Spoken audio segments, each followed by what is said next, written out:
சே பாவம் தம்பி ரொம்ப பயந்துட்டான் போல. இவனா வேலைக்கு போகாம உட்காந்து இருக்கான்.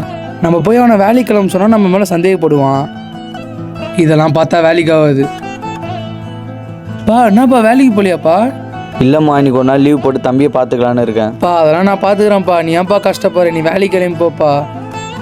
ஒருவேளை நம்மளை போக வச்சு அம்மா என்ன பிளான் பண்ணுறாங்களோ? என்ன யோசிக்கிறான்ப்பா? அது ஒன்றும் இல்லைப்பா. ஏற்கனவே நம்மளுக்கு கடன் பிரச்சனை அதிகமாக இருக்குதுப்பா. இதை நீ வேறு ஆஃபீஸ் லீவ் போட சம்பளத்தில் தம்பா பிடிப்பாங்க. நீ போப்பா, அம்மா நான் பார்த்துக்கிறேன்.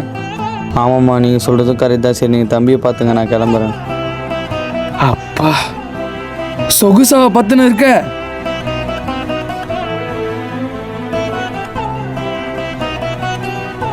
தம்பிக்கு நான் காலைல மாத்திரை போட்டு விட்டேன், மதியானத்துக்கு மட்டும் நீ குத்துரு.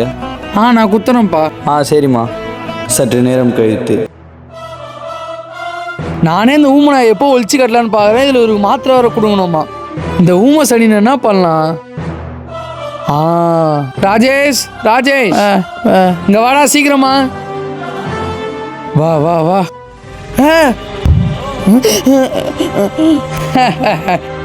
சாவுடா ஊமை. நீ செத்துட்ட. நீலாம் என் வயிற்றுல போனது எனக்கு தான்டா அசிங்கம். எங்கே போனாலும் ஊமையிடாமா ஊமையிடாமான்னு என்ன அசிங்கம் பத்துறாங்க. இதுக்கெல்லாம் நான் சாகக்கூடாது, நீ தான் சாகணும்.